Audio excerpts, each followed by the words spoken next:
Every day, millions of people light lamps, offer flowers, chant mantras, and perform rituals in the name of God. The temples echo with sound, the air is filled with incense, and the hands are busy with offerings.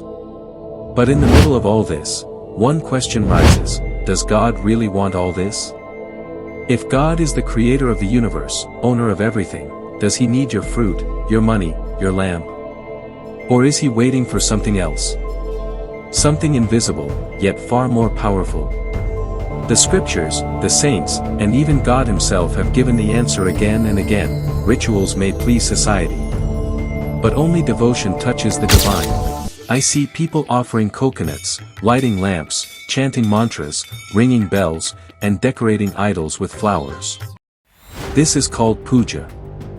It is a ritual, a beautiful way created by our ancestors to invite the divine, to show respect, to connect with something higher than ourselves.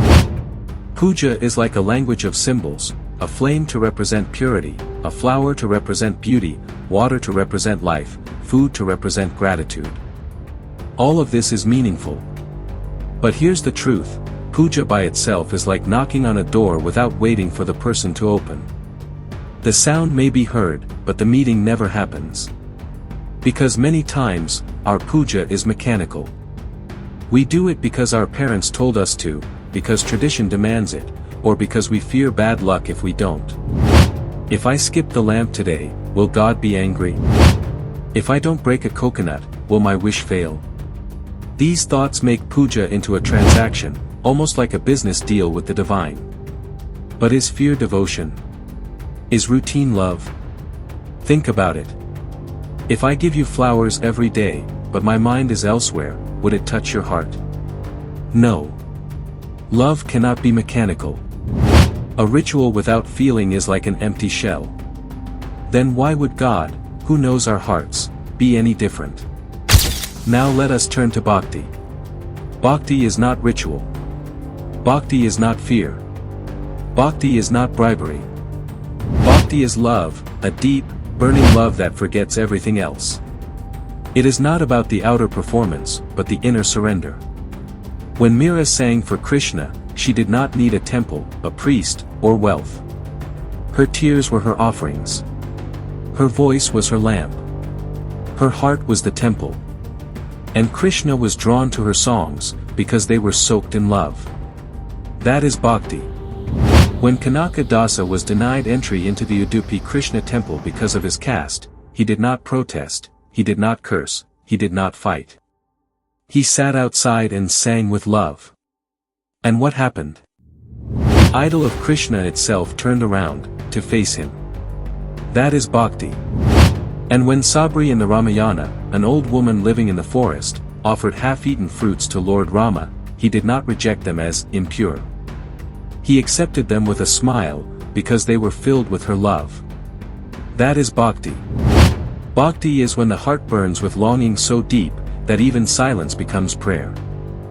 Now think carefully. Can puja without Bhakti reach God? The answer is no. A ritual without heart is an empty form, a body without a soul. But Bhakti without puja? Absolutely yes. History is filled with countless saints who prove this. Tukaram in Maharashtra sang from the fields, and Vitthal himself came to listen. Andal in Tamil Nadu, just a little girl, married Krishna with nothing but poetry. Kabir, a simple weaver, mocked rituals and mantras, but drowned himself in God's name, and the divine responded directly. This is the great secret: God does not listen to the sound of bells or the number of mantras. God listens to the frequency of your heart. If your love is true, even one word, even one tear, is enough. But wait, does this mean puja is useless? Should we abandon rituals altogether? No. Puja can be very powerful, but only when it becomes a channel of bhakti. When you light a lamp with love in your heart, it is not just fire, it is your longing that shines. When you offer food with gratitude, it is not just rice, it is your heart being placed before God. When you chant a mantra with surrender, it is not sound, it is the vibration of your soul. Without bhakti, puja is superstition. With bhakti, Puja is meditation. The same act can either be empty or divine, depending on whether love is present. So yes, continue puja, but do it with awareness. Let every flower carry your devotion. Let every mantra carry your surrender. That is when puja transforms. Now look at today's world. Temples are crowded, rituals are endless, donations run in crores. Yet, depression, greed, anger, and selfishness are rising. Why? Because we are worshipping stone while forgetting the living God inside us. If God lives in every being, then feeding the hungry is puja. Wiping someone's tears is puja.